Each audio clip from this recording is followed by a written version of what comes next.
Bismillahirrahmanirrahim. Assalamualaikum warahmatullahi wabarakatuh.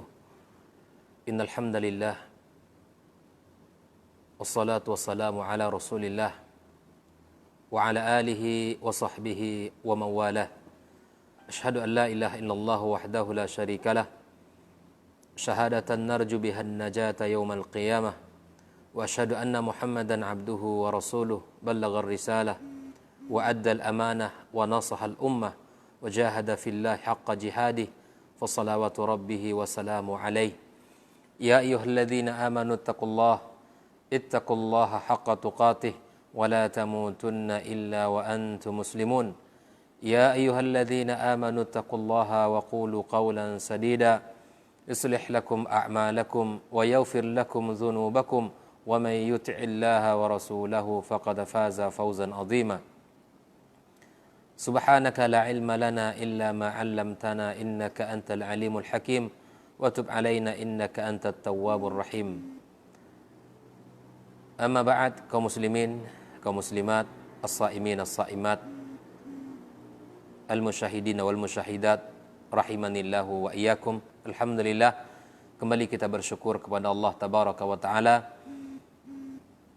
yang selalu memberikan kepada kita kemudahan di dalam kebaikan dan memberikan kepada kita kesempatan untuk bisa kita gunakan di dalam mempelajari agama Allah Subhanahu wa taala. Mudah-mudahan seluruh kebaikan yang kita lakukan dan yang akan kita lakukan, termasuk ilmu yang kita pelajari, diterima Allah dan mengarahkan dan membawa kita kepada kebaikan dan saking mendekatkan diri kita kepadanya. Kemudian kita berselawat kepada Rasulullah sallallahu alaihi wasallam, manusia mulia, junjungan kita semuanya di dalam kehidupan. Mudah-mudahan kita selalu dibukakan Allah taufik untuk bisa meniru dan mencontoh tauladan mulia dari baginda alaihi salatu wassalam. Pada kesempatan siang ini kita akan membahas kelanjutan dari pembahasan yang sudah kita sampaikan pada pertemuan kemarin.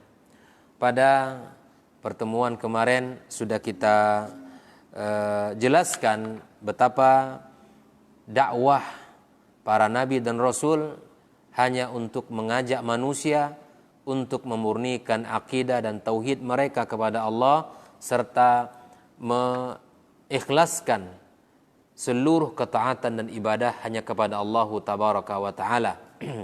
Dan sudah kita sampaikan tentang dalil-dalil baik itu secara global sebagaimana Al-Quran bawakan itu di dalam ayat-ayatnya. Kemudian kita sampaikan juga dalil-dalil secara terperinci, ya, dan cara Al-Quran bagaimana menjelaskan dakwah-dakwah daripada setiap nabi dan rasul tersebut hanya mengajak kepada ibadatillahi wahda, mengajak Allah manusia untuk menyembah Allah semata dan serta memurnikan Allah di dalam keyakinan-keyakinan dan tidak ada yang lain selain Allah Subhanahu wa taala. Kita sudah sebutkan para nabi dan rasul yang mana ucapan-ucapan mereka masing-masing tercermin betapa dakwah mereka hanya untuk menjadikan kita semua hamba Allah Subhanahu wa taala.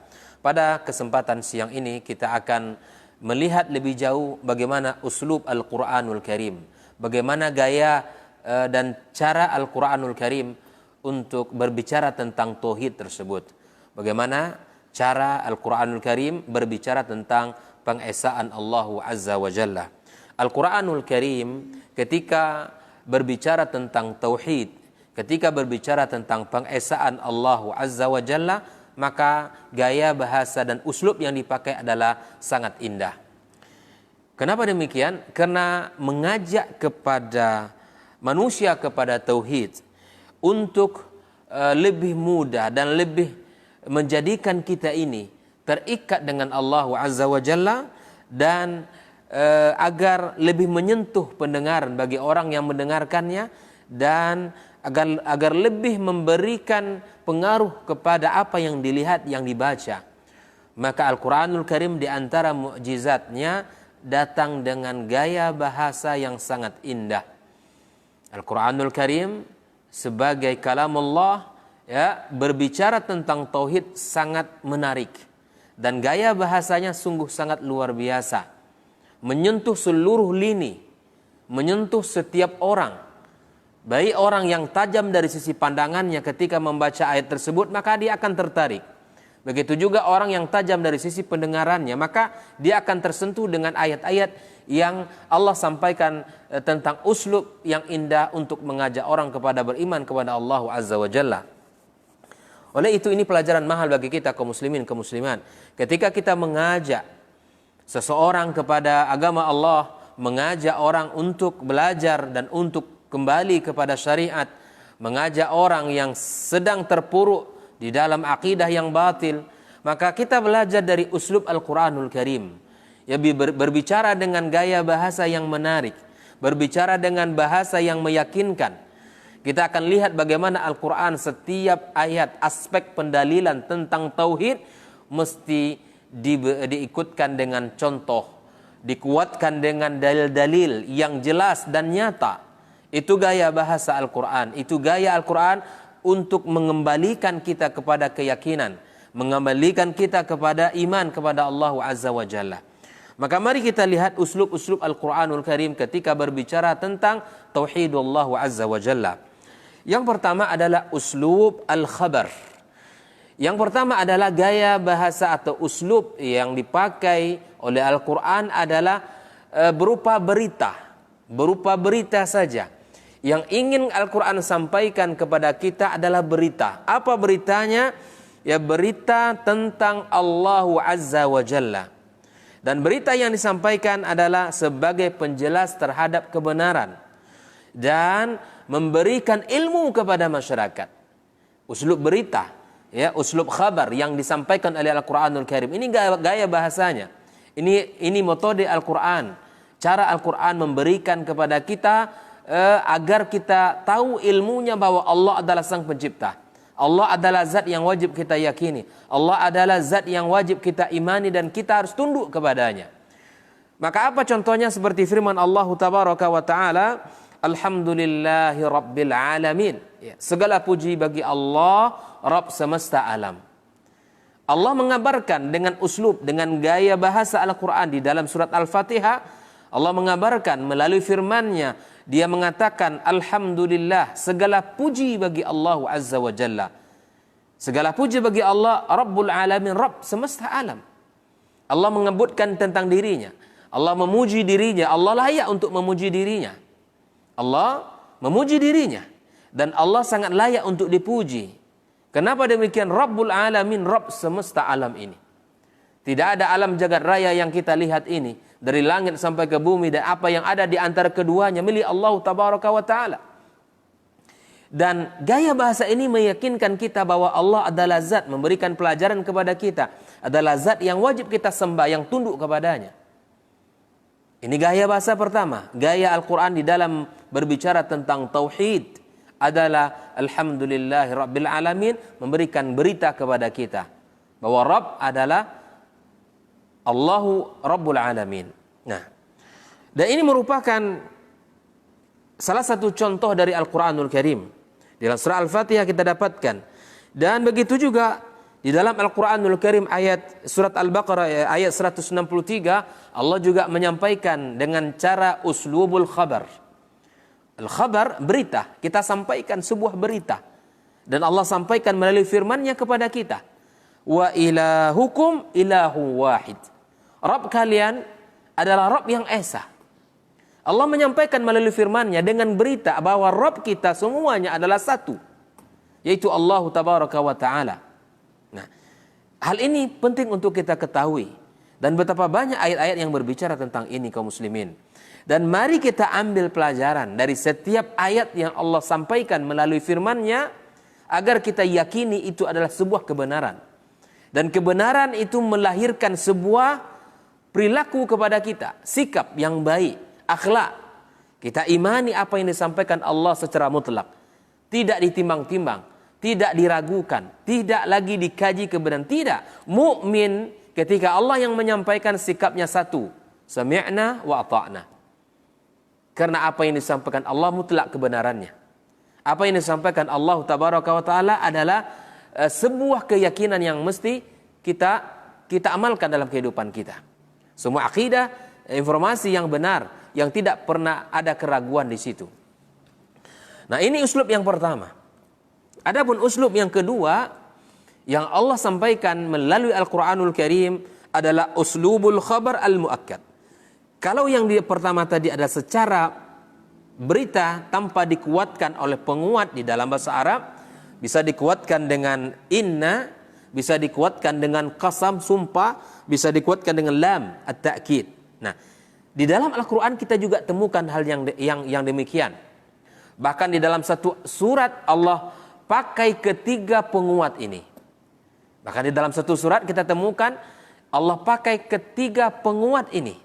Allah kuatkan berita itu dengan sumpah, Allah kuatkan berita itu dengan inna, Allah kuatkan berita itu dengan lam ta'kid.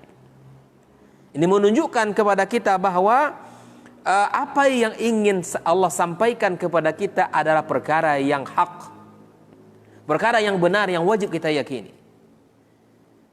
Apa contohnya? Firman Allah Tabaraka wa Ta'ala di dalam surat Al-As-Saffat ayat 1-5, Allah menguatkan, memberikan kepada kita sebuah kabar.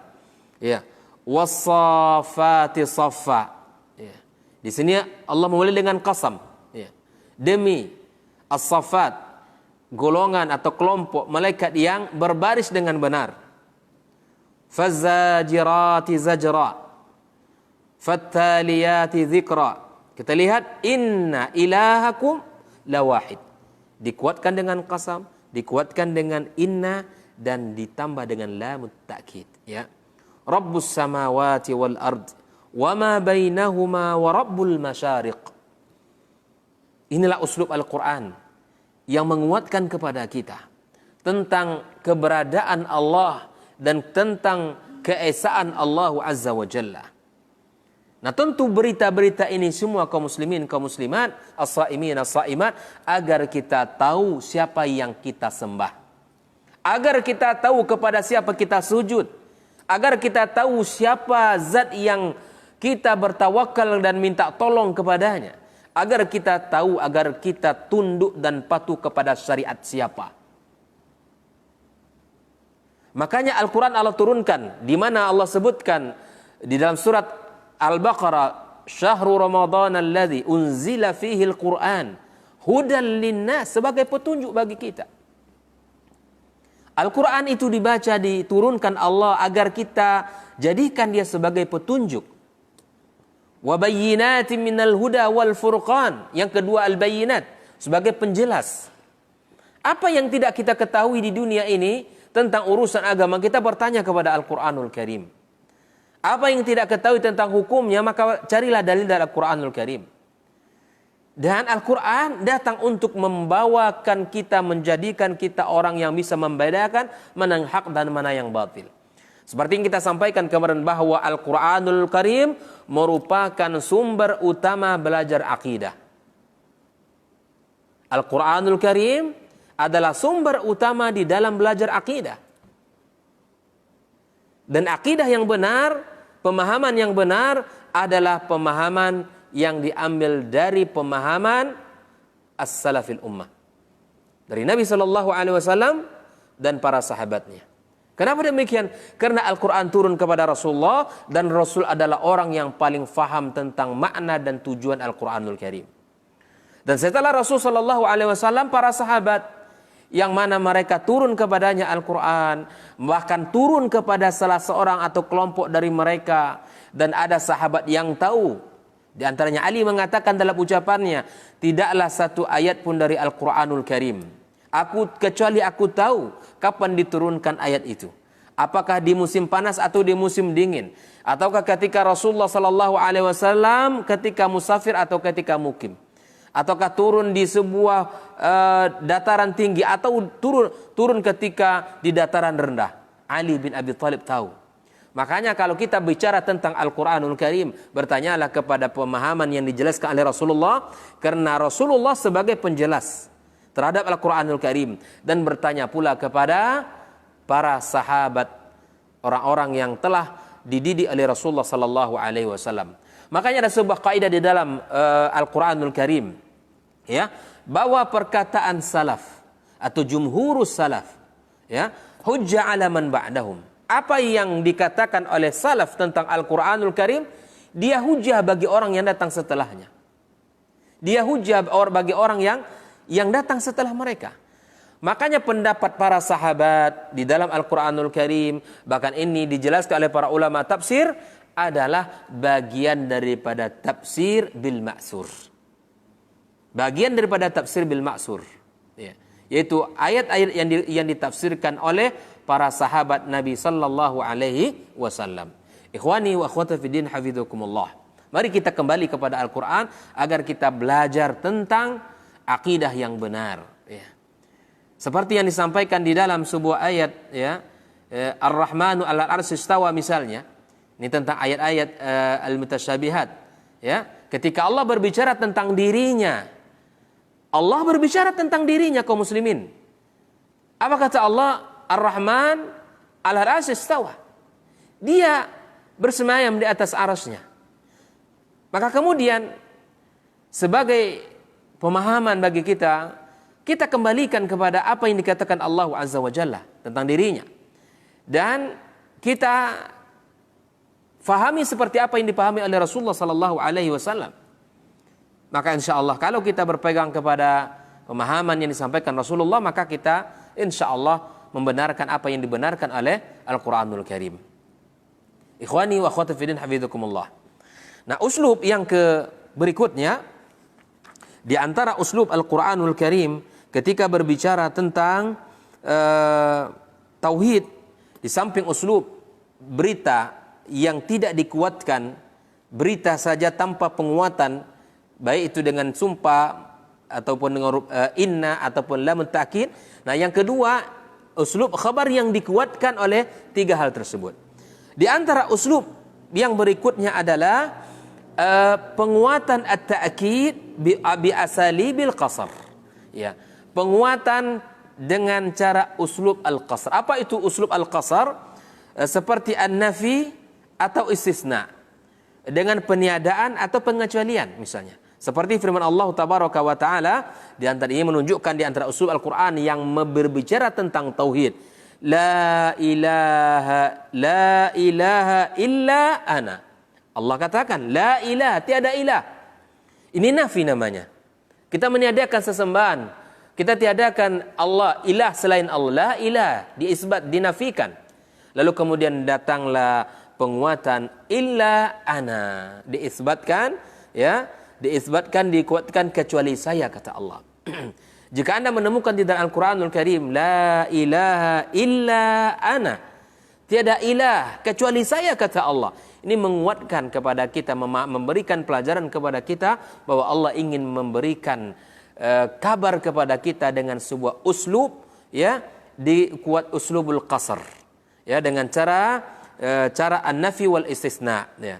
Kemudian di antara uslub qasr yang lain dengan cara innama, ya, dengan uslub qasr lain adalah innama. Contohnya adalah firman Allah, qul innama huwa ilahun wahidun wa innani bari'um mimma tusyrikun.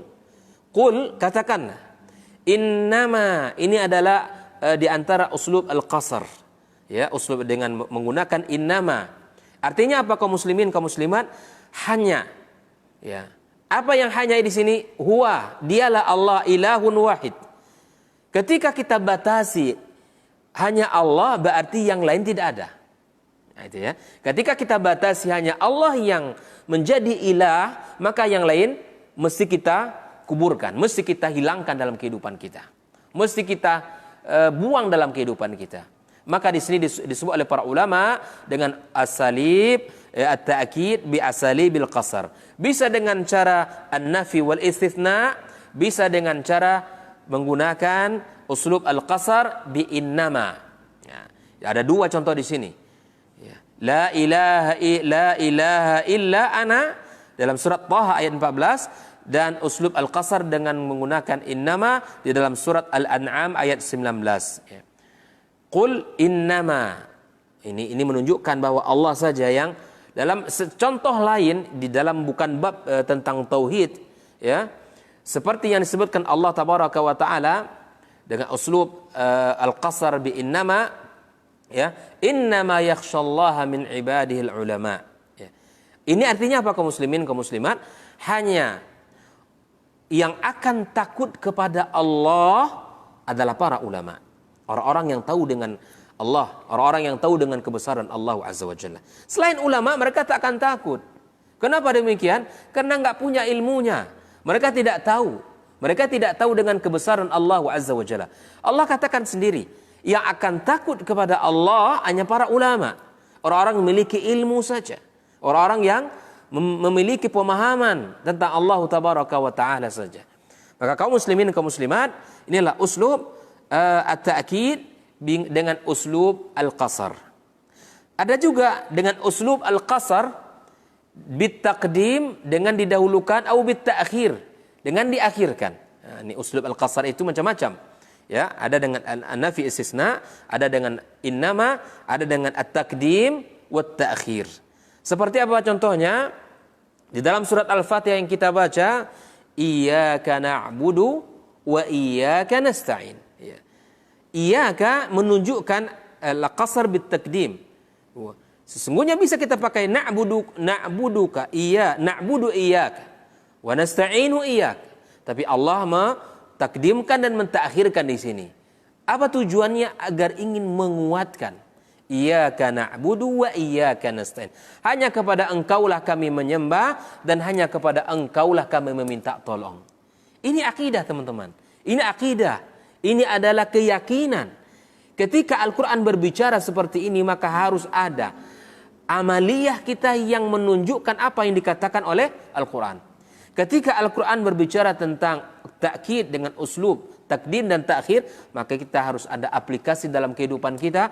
Hanya kepada Allah kita minta tolong dan hanya kepada Allah lah kita menyembah. Ikhwani wa akhwati fiddin hafizakumullah. Nah, di dalam uslub al-qasar yang lain adalah bit-ta'rif tarafail jumlah.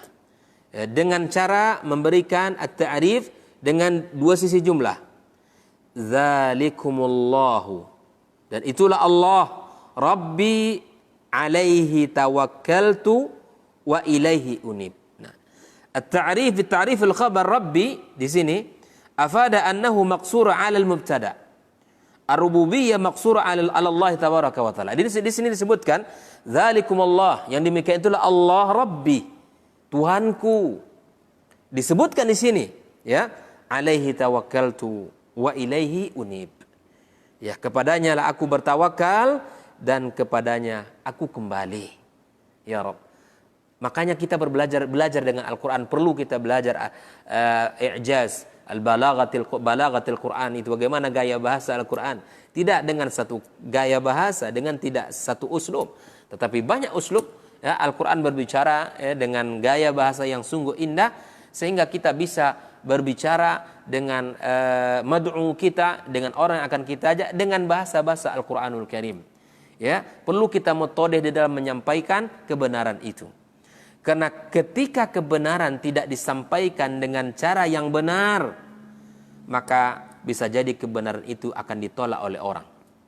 Ketika kita tidak tahu bagaimana cara menyampaikannya, ketika kita tidak tahu, ya, kapan waktu yang pas untuk menyampaikannya, dan ketika kita tidak tahu bagaimana cara adab menyampaikannya, maka bisa jadi kebenaran yang datang dari Allah dan Rasulnya akan bisa ditolak oleh orang. Belajar dari Rasulullah Sallallahu Alaihi Wasallam, bagaimana beliau mendakwakan kebaikan, bagaimana beliau mendakwakan tauhid ini. Yang mereka di Jazirah Arab, yang mereka kufur kepada Allah Azza wa Jalla. Yang dulunya Jazirah Arab tidak dipandang orang, tidak dipandang oleh peradaban dunia saat itu. Orang-orang yang terkebelakang, orang-orang yang jauh, dianggap orang Sahrawi, orang-orang pegunungan yang tidak memiliki peradaban.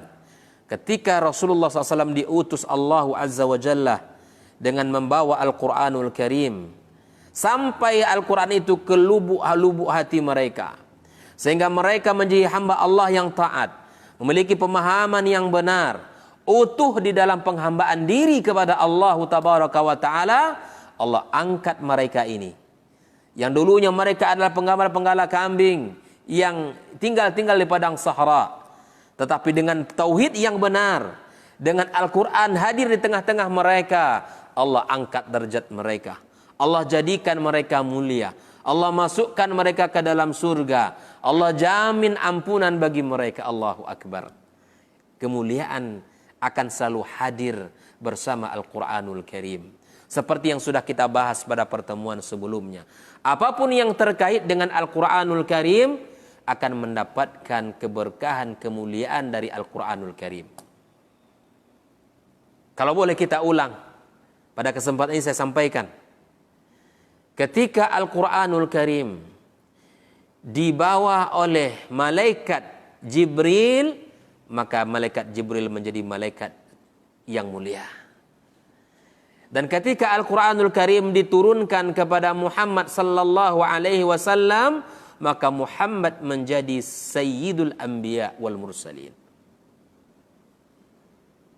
Dan ketika Al-Quranul Karim diturunkan pada malam Lailatul Qadar, maka dia menjadi malam yang lebih baik daripada 1000 bulan. Dan ketika Al-Quranul Karim diturunkan pada bulan Ramadan, maka bulan Ramadan menjadi bulan yang paling baik, Sayyidus Syuhur.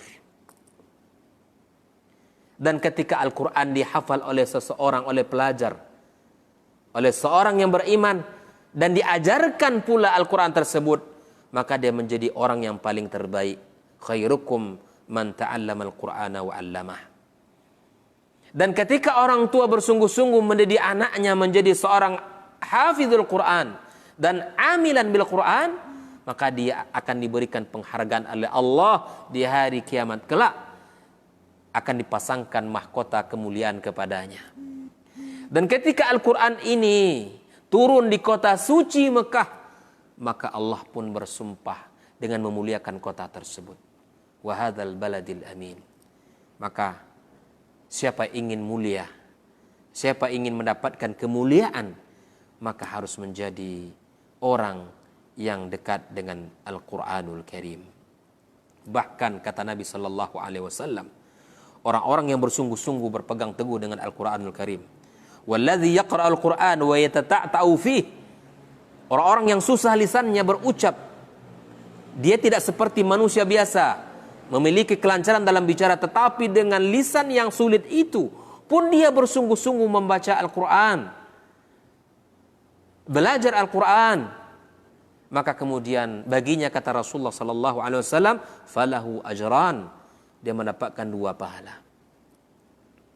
Dan adapun orang-orang yang selalu bersama Al-Quran, maka Nabi SAW menjamin ma'as safaratil kiramil bararah, dia akan bersama malaikat-malaikat yang mulia dan taat kepada Allah Azza wa Jalla. Bahkan Al-Quran yang kita baca ini akan datang kepada sahibuhu, kepada orang yang menghafal dan membacanya di hari kiamat kelak dan mengamalkannya, akan datang memberi syafaat kepadanya. Allahu Akbar. Maka siapapun yang dekat dengan Al-Quran, siapapun yang membersamai Al-Quran, siapapun yang berada dengan Al-Quran, dia akan mulia di dunia dan akan mulia di akhirat kelak. Allahumma rahamni wa iyyakum bil Quran. Semoga Allah rahmati saya dan kita semua dengan Al-Quranul Karim. Dan Allah rahmati keluarga-keluarga kita, anak cucu kita. Semoga mereka menjadi orang-orang yang ahli Al-Quranul Karim. Ikhwani wa akhwati fiddin, hafizakumullah. Kembali kepada uslub Al-Quran, bagaimana berbicara tentang tauhid. Di antara uslub yang lain tentang at-ta'kid ini adalah uslub at-talab. Ya, uslub at-talab. Uslub dengan cara meminta. Kal istifham at-taqrir, dengan seperti istifham at-takriri, ada yang disebut dengan istifham al-inkari, menguatkan dan mengingkari. Seperti mana firman Allah tabaraka wa taala dalam surat An-Naml, a ilahum ma Allah, apakah ada ilah bersama Allah? Ya, ta'ala Allahu amma yusyrikun. Ya, ta'ala Allah amma yusyrikun. Maha mulia, maha tinggi Allah terhadap apa yang mereka syirikkan. Allah ingin membawa kita dengan sebuah pemahaman. Apakah ada ilah bersama Allah? Ini artinya bahwa memang tidak ada ilah. Kalau kita menggunakan akal kita, kalau kita menggunakan logika kita, tidak ada ilah bersama Allah yang mampu seperti kemampuan yang dimiliki oleh Allah, yang memiliki kekuasaan seperti kekuasaan Allah, yang maha kuat seperti kuatnya Allah. Tidak ada. Allah ingin mengajari kita berdasarkan cara uslub ini agar kita tahu siapa yang kita sembah, siapa yang kita taati, dan siapa yang kita berikan ketundukan dan kepatuhan kita. Di dalam surat Al-Ikhlas Allah katakan, Qul huwallahu ahad. Katakan, Allah adalah Esa. Ya. Allah, ini ya, fi'il talab, permintaan. Qul, ya, sebuah perintah. Qul huwallahu ahad. Maka di sini disebutkan, fa inna nadharta ila awwalil jumlah kanat insya'iyah talabiyah. Kalau kita lihat dari awal-awal jumlahnya, maka kita dapatkan insya'iyah talabiyah. Karena dimulai dengan sebuah fi'il amr. Ya.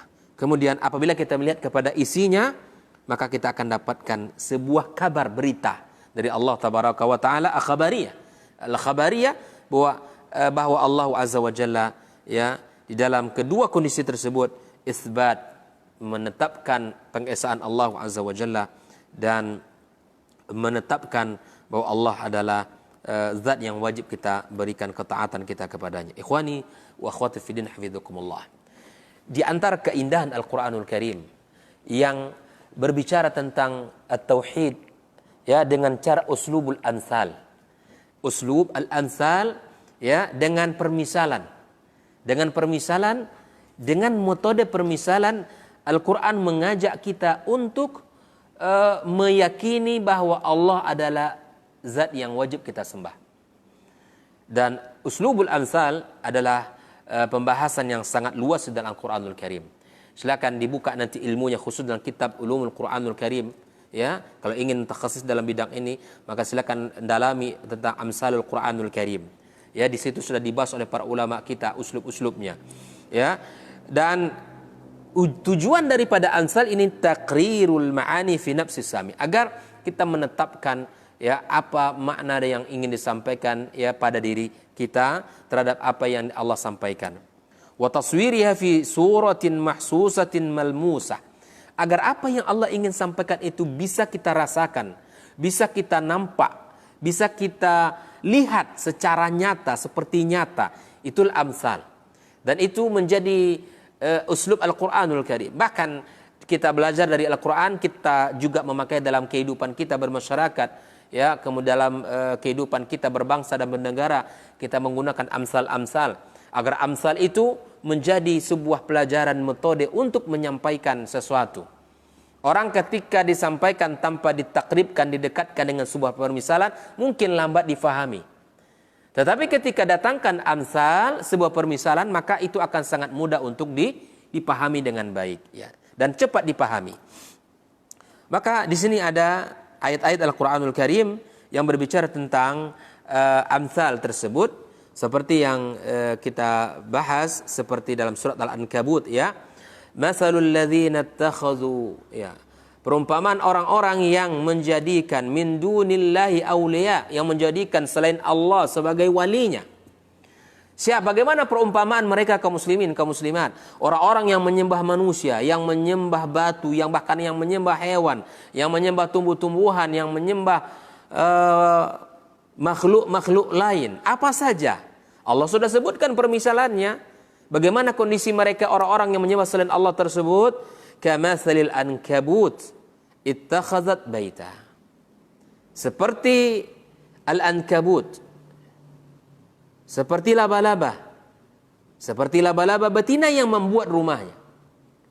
Kamatsalil ankabut ittakhadzat baita. Seperti laba-laba membuat rumah. Nah, perumpamaan coba lihat. Kita tahu semua laba-laba. Ya, tahu semua. Bahwa seperti apa rumah laba-laba itu kita tahu. Wa inna auhanal buyuti la baitul ankabut. Allah kuatkan lagi, dan sesungguhnya rumah yang paling lemah, rumah yang tidak kuat itu adalah rumahnya laba-laba. Bagaimana Allah memberikan kepada kita sebuah permisalan Agar kita kokoh dalam pemahaman, agar kita tahu bahwa ternyata orang-orang yang menyembah selain Allah itu mereka orang yang lemah, orang yang tidak memiliki daya, orang yang terpedaya, orang yang hanyut di dalam fata morgana, yang hanyut di dalam keindahan, yang hanyut di dalam sebuah keyakinan, yang rusak di dalam sebuah tatanan. Mereka itu orang-orang yang menyembah selain Allah tabaraka wa ta'ala.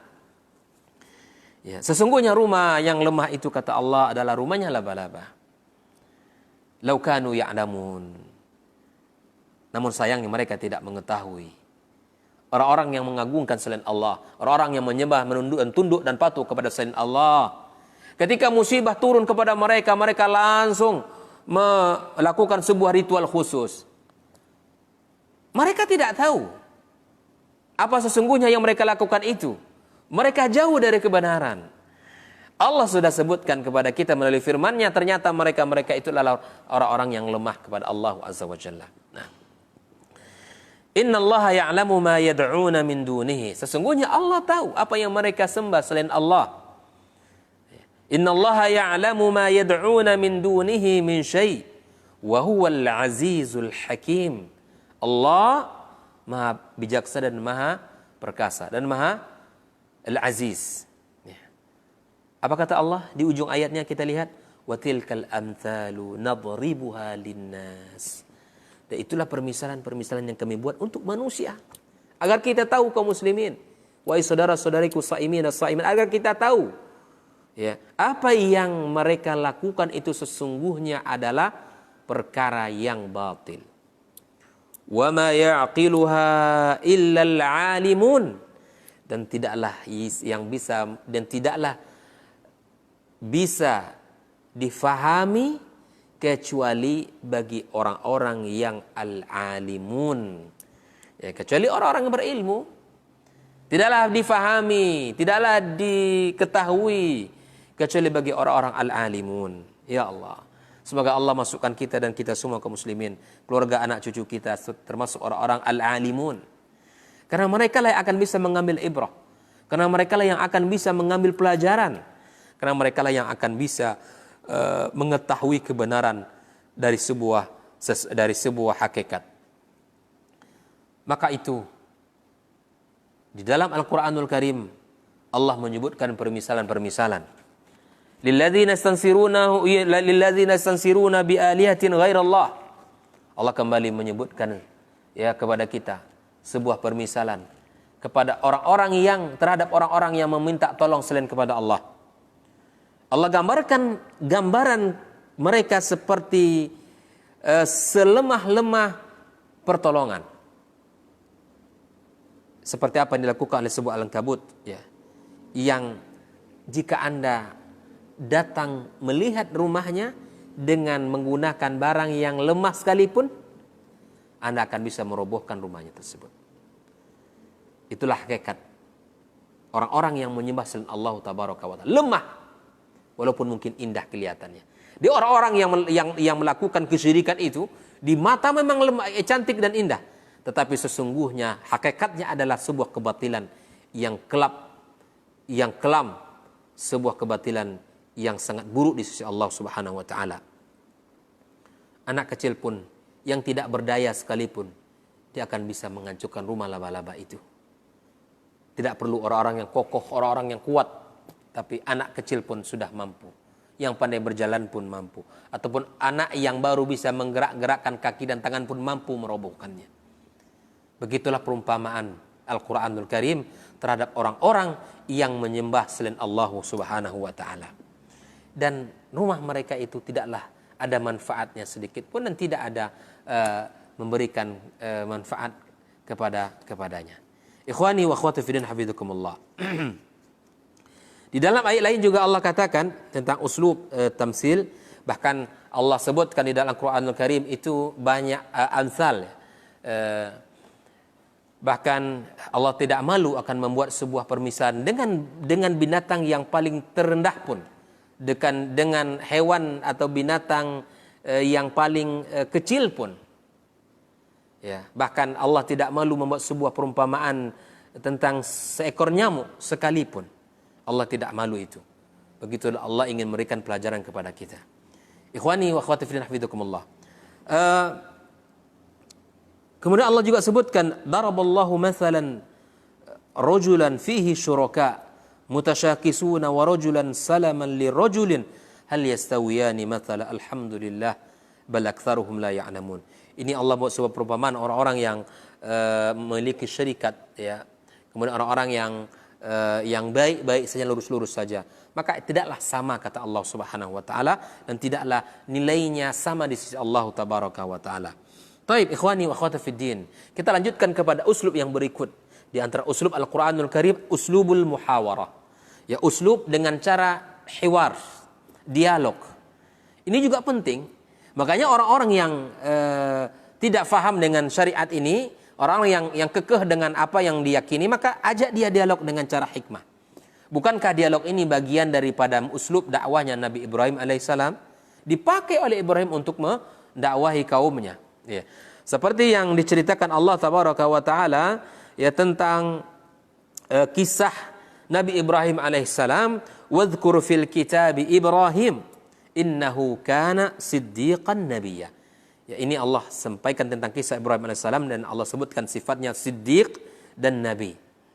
Idz qala li abihi, dan ingatlah ketika Ibrahim berkata kepada bapaknya, ya abati, wahai ayahku.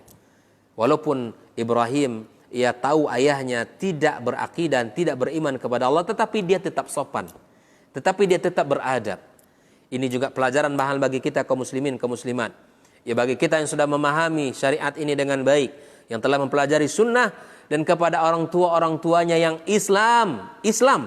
Ibrahim itu orang tuanya tidak beriman.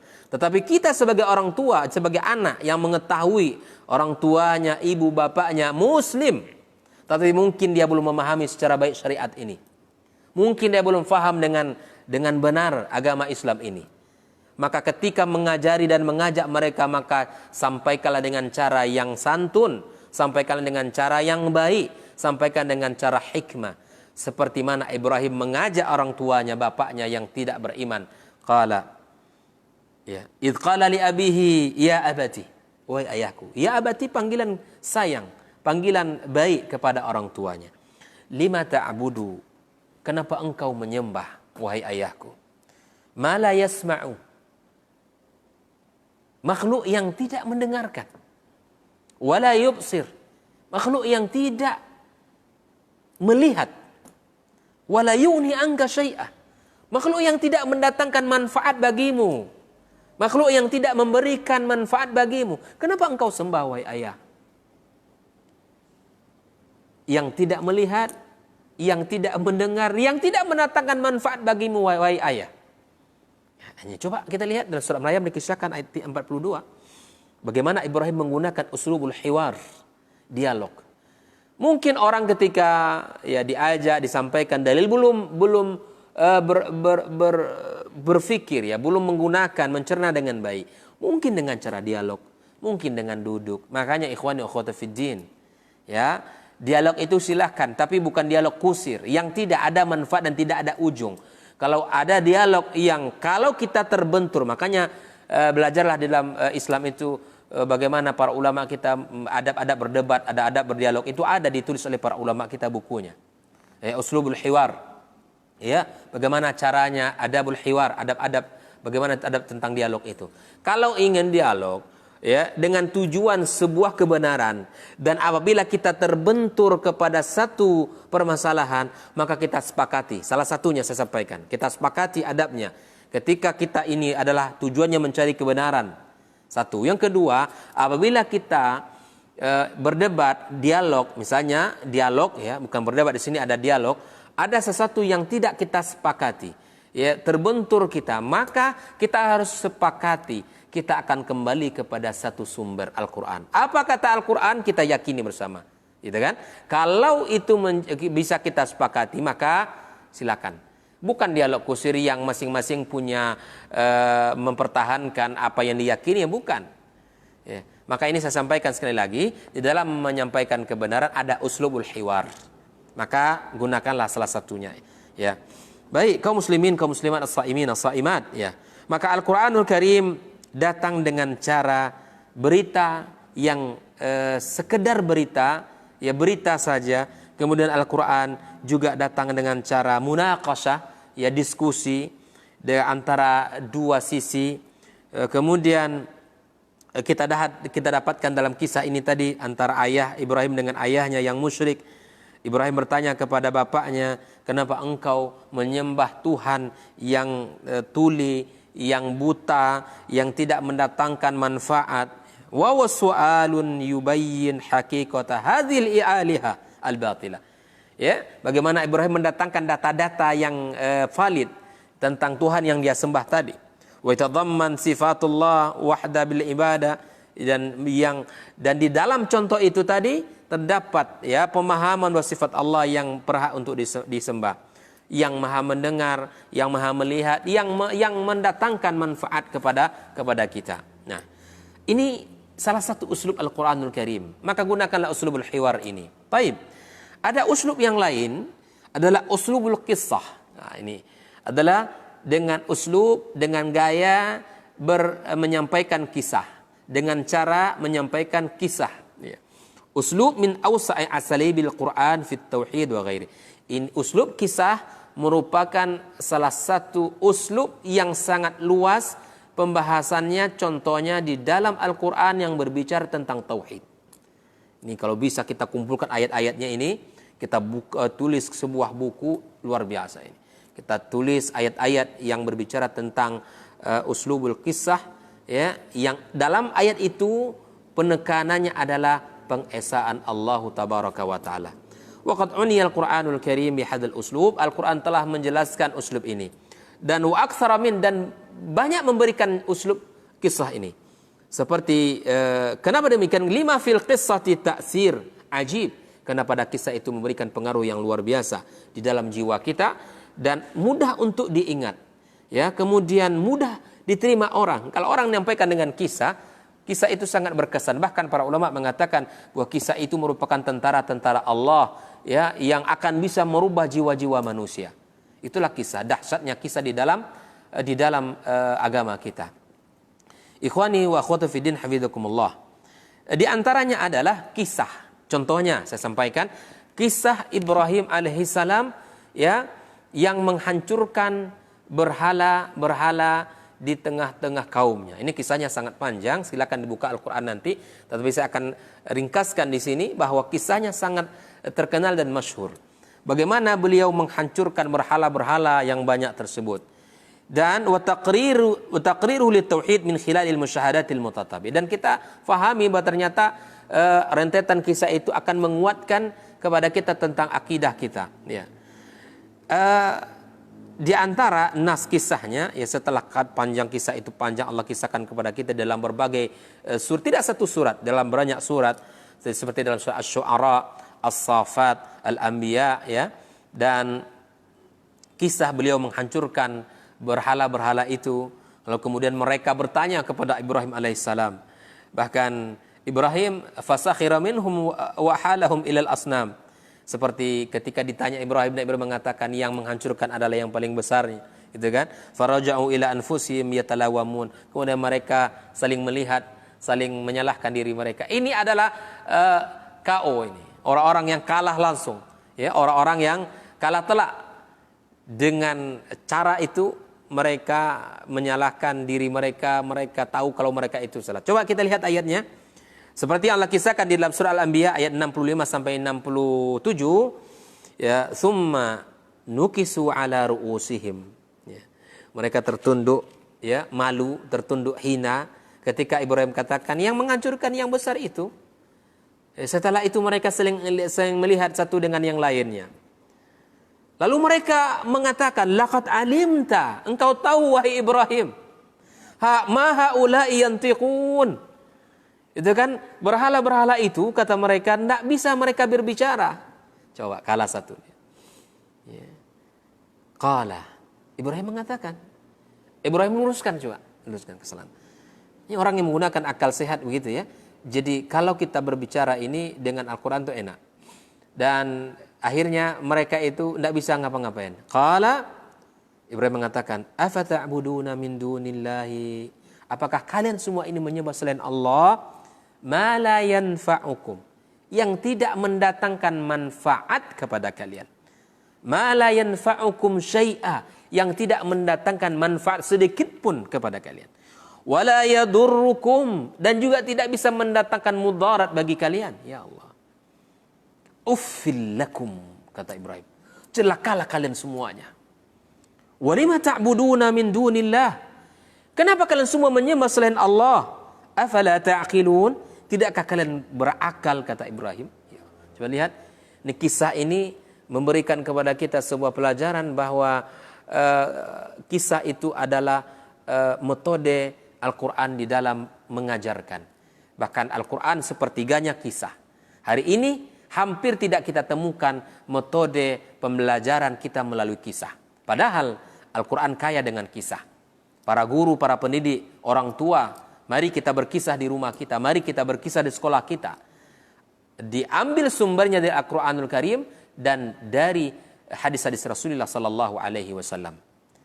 Ikhwani wa akhwati fiddin hafizakumullah. Dan ini merupakan takrir penguatan tentang tauhid dengan uslub, dengan cara, dengan gaya dan yang kuat sekali ya.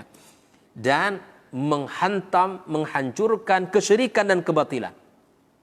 Apa yang mereka minta, apa yang mereka sandarkan, apa yang mereka tawakalkan, itu semua adalah sesuatu benda mati, benda yang buta, benda yang tidak, yang tuli, yang tidak mendatangkan manfaat.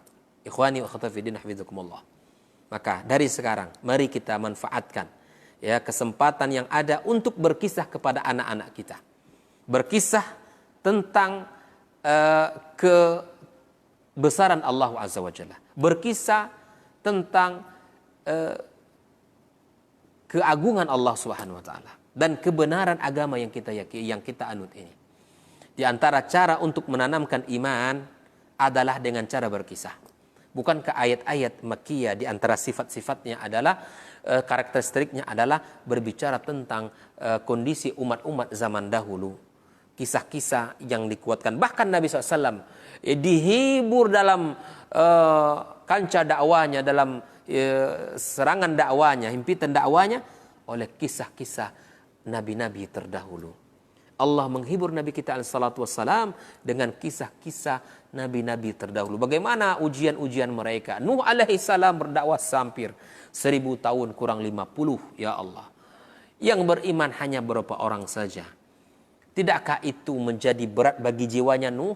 Tidakkah itu merupakan tantangan dakwah yang besar? Tidakkah itu merupakan hal yang sangat sulit bagi jiwa pendai, bagi jiwa yang mengajak? Tentu saja. Tetapi Allah ingin mengabarkan Rasulullah SAW bahwa ternyata ada Nabi sebelum Nuh, Rasul seorang sebelum kamu, wahai Muhammad, yang berdakwah sekian ratus tahun. Tetap bersabar di dalam dakwahnya. Ibrahim alaihissalam, Nabi Musa, Nabi Isa dikisahkan oleh Allah di dalam Al-Quranul Karim dengan kisah yang sangat rinci. Maka itu mari kita kembali kepada Al-Quran sebagai sumber utama dalam belajar tauhid dengan cara kisah-kisah Al-Quranul Karim. Ikhwani wa akhwati fiddin hafizakumullah. Mudah-mudahan apa yang kita sampaikan ini menjadi pelajaran bagi kita bersama, dan insyaallah akan kita lanjutkan pembelajaran kita insyaallah pada pertemuan yang berikutnya, karena masih ada pembahasan kita yang tersisa, dan insyaallah yang sedikit ini semoga menjadi ilmu yang bermanfaat bagi kita dan semoga menjadi penguat dalam keimanan dan tauhid kita. Barakallahu fikum. Ada pertanyaan yang masuk ya, di dalam pesan singkat.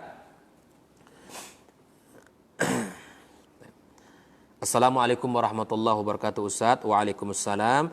Ketika kita tidak menggantungkan rezeki hanya kepada Allah, ketika kita tidak menggantungkan rezeki, ketika kita tidak menggantungkan rezeki hanya kepada Allah, menggantungkan pertolongannya hanya kepada manusia, tidak meninggalkan pekerjaan yang diharamkan Allah, meninggalkan sunnah-sunnah Rasulullah, termasuk dalam orang yang tidak bertauhid. Naam ikhwani wa akhwati fiddin hafizakumullah. Ketika kita di dalam kehidupan ini ya, ketika kita sudah tahu bahwa Allah adalah pemberi rezeki, bahwa Allah menjanjikan rezeki yang banyak. Allah sediakan di langit. Ya, Allah sediakan di langit untuk kita yang lebih banyak dari apa yang ada di muka bumi ini. Wa fis sama'i rizqukum wa ma tu'adun. Ya. Kemudian kita tidak meninggalkan pekerjaan-pekerjaan yang itu adalah pekerjaan-pekerjaan yang dilarang Allah. Bahkan kita meninggalkan sunnah-sunnah Rasulullah SAW. Apakah termasuk orang yang tidak bertauhid? Ya, kalau kita di dalam hidup ini meyakini bahwa itu adalah perbuatan haram, ya, kemudian kita lakukan, dan ini merupakan tuntunan syariat Nabi SAW, lalu kita langgar, lalu kita yakin Allah adalah yang pemberi rezeki, tetapi kita tidak yakin itu semuanya, maka tentu ini nilai tauhidnya kurang. Ya. Kalau dia bersyahadat kepada Allah Azza wa Jalla, dia bertauhid, dia mengucapkan Allah sebagai Rabbnya, Muhammad sebagai Rasulnya, tetapi dia tidak mengamalkan konsekuensi daripada syahadat itu. Ya. Dan apalagi kalau dia mengingkari, dengan yakin, misalnya dia melakukan riba dan dia yakin itu adalah perkara yang haram, tetapi dia tidak diamalkan, maka tentu ini akan mengurangi nilai-nilai tauhid dalam diri kita. Tentu saja akan bahkan mungkin mengeluarkan kita dari agama Allah tabaraka wa ta'ala. Maka berhati-hatilah kita dalam kehidupan ini. Rezeki yang Allah titipkan di dunia ini adalah sedikit. Hanya 1%, satu dari rahmat Allah yang Allah bagikan. Allah bagi untuk makhluk hidup, baik manusia, hewan ternak, dan tumbuh-tumbuhan yang ada. Allah bagi. Itu cukup. Dan apapun yang kita lakukan harus mencari Allah tabaraka wa ta'ala. Jangan sampai akidah kita tergadai. Jangan sampai keimanan kita jual dengan hanya mencari dunia yang sedikit ini. Semoga kawan-kawan yang berani berhijrah meninggalkan pekerjaan-pekerjaan yang di situ ada unsur ribanya. Allah kuatkan antum semuanya. Yang dahulunya memiliki fasilitas rumah, mobil mewah, uang, bonus, dan tunjangan untuk anak, pendidikan anak dan keluarganya. Anda berani meninggalkan itu semua. Karena takut kepada Allah, maka yakinlah dengan sebuah sabda Rasulullah sallallahu alaihi wasallam, "Man taraka syai'an lillahi awwadahu khairan min." Orang yang meninggalkan sesuatu karena Allah, maka yakinlah Allah akan ganti yang lebih baik darinya. Semoga Allah kuatkan kita di dalam mencari sesuatu yang dihalalkan oleh Allah Subhanahu wa taala. Barakallahu fikum. Pertanyaan kedua yang masuk, Assalamualaikum warahmatullahi wabarakatuh. Waalaikumsalam. Afwan, anak mau bertanya, bagaimana kita harus menyikapi keluarga yang enggan untuk beribadah? Udah sering diingatkan dengan kalimat Allah tentang nikmat dan azab Allah kelak di alam kubur, di yaumil mahsyar. Tidak ada rasa takut, malah mertua juga bilang salat enggak bikin kaya. Sebagai seorang muslim dan seorang istri juga menantu berusaha mengajak keluarga untuk taat. Gimana solusinya Ustaz? Ummun Nisa, barakallahu fiik. Yang pertama, apabila kita menemui kondisi seperti ini, maka kita harus sadar dan tahu bahwa sesungguhnya hidayah adalah datangnya dari Allah. Hidayah milik Allah. Hidayatut taufik itu dari Allah tabaraka wa ta'ala. Si fulan mendapatkan hidayah itu dari Allah. Si fulan mendapatkan hidayah itu dari Allah. Kewajiban kita yang sudah tahu adalah memberikan, menyampaikan ilmu, memberikan bimbingan, mengajak kepada kebaikan. Kita hanya irsyad saja, memberikan bimbingan saja. Sembari kita memperbanyak doa dan kuatkan kesabaran. Kencangkan doa kita. Kencangkan doa kita kepada Allah. Langitkan doa kita. Minta kepada zat yang akan membolak-balikkan hati mereka itu. Kita makhluk lemah. Kita tidak memiliki apa-apa, kekuatan apa-apa. Nah, di samping doa kita panjatkan kepada Allah, kita langitkan, ya, maka kita ajak mereka dengan cara hikmah, dengan cara yang baik. Silaturahim tidak boleh terputus. Mereka tolak, jangan bosan dengan tolakannya. Jangan bosan, jangan hina karena sindiran-sindirannya. Jangan hina karena senyuman-senyuman, lirikan-lirikan yang menunjukkan ketidaksukaannya.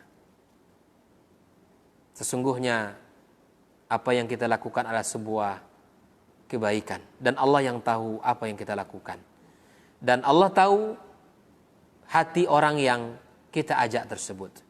Maka jangan dikuasai hati orang tersebut, tapi mintalah kepada zat yang menguasai hatinya. Insya Allah kebaikan suatu saat nanti akan sampai kepadanya. Barakallahu fiik. Kemudian, Assalamualaikum warahmatullahi wabarakatuh. Waalaikumsalam. Dalam sebuah hadis disebutkan hanya orang bertauhid yang mendapatkan syafaat Rasulullah SAW. Bagaimana penjelasannya? Betul.